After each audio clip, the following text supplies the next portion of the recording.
بسم اللہ الرحمن الرحیم نحمدہ ونصلی علی رسولہ الکریم اما بعد۔ محترم ناظرین کرام، ایک صاحب مظہر خان، ان کا سوال ہے: السلام علیکم مفتی صاحب، بیٹے کے لیے اذہان، ارشان، اذہام، آئز، آریز، ایبان، ان میں سے کون سا نام رکھیں؟ پلیز ان ناموں کے مطلب بتائیں، اس کی ڈیٹیل میں ایک ویڈیو بنائیں۔ وعلیکم السلام ورحمۃ اللہ وبرکاتہ۔ یہ جو نام آپ نے پوچھے، ان میں سب سے پہلا نام ہے اذہان۔ اذہان دراصل یہ ذہن کی جمع ہے، اس کے معنی آتے ہیں سمجھ کے۔ اذہان جمع ہے، اس کے معنی سمجھ، عقل، بہت سے عقلیں۔ باقی اذہان یہ ذہین کے لیے بھی استعمال ہوتا ہے، تو اذہان نام صحیح ہے، اگر رکھنا چاہے تو لڑکے کا رکھ سکتے ہیں، ذہین کے معنی میں یہ استعمال ہو جائے گا۔ اور ارشان، ارشان نام بالکل مناسب نہیں ہے، چونکہ ارشان جو آپ نے لکھا ہے اس کے معنی آئیں گے آنسو یا خون کا ٹپکنا، یہ نام بالکل بھی مناسب نہیں ہے۔ یہ لفظ اصل ہوتا ہے اریشان، را کے نیچے زیر کے ساتھ میں اریشان، اس کے معنی آئیں گے بہت زیادہ سمجھدار۔ ارشان را پر سکون کے ساتھ، اس کے معنی آنسو یا خون کا ٹپکنا، یہ بالکل بھی صحیح نہیں ہے۔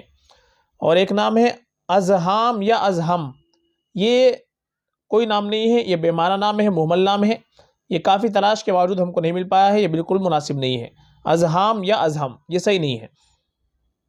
آئز، یہ ہوتا ہے آئذ، عین کے ساتھ میں اور ذال کے ساتھ میں، آئذ۔ آئذ کے معنی آئیں گے پناہ چاہنے والا، پناہ لینے والا، تحفظ میں آنے والا، تو آئذ نام صحیح ہے، آئذ نام بھی ہم رکھ سکتے ہیں، معنی کے اعتبار سے کوئی خرابی نہیں ہے۔ اور آریز، آریز جو آپ نے پوچھا ہے یہ نام بھی صحیح نہیں ہے، یہ بھی مہمل نام معلوم ہوتا ہے۔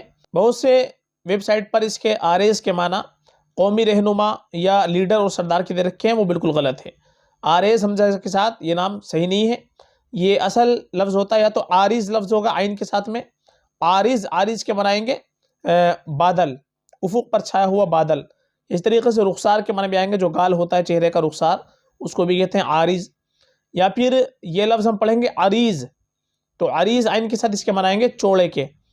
یا یہ حمزہ کے ساتھ اگر پڑھتے ہیں عریض، تو لفظ آتا ہے ایک عریض، را کے ساتھ میں، حمزہ کے ساتھ میں اور زا کے ساتھ میں، عریض۔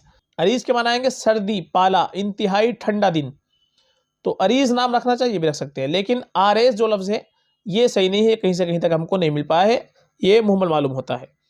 اور ایک آخری نام آپ نے پوچھا ایبان، ایبان نام یہ بھی صحیح نہیں ہے۔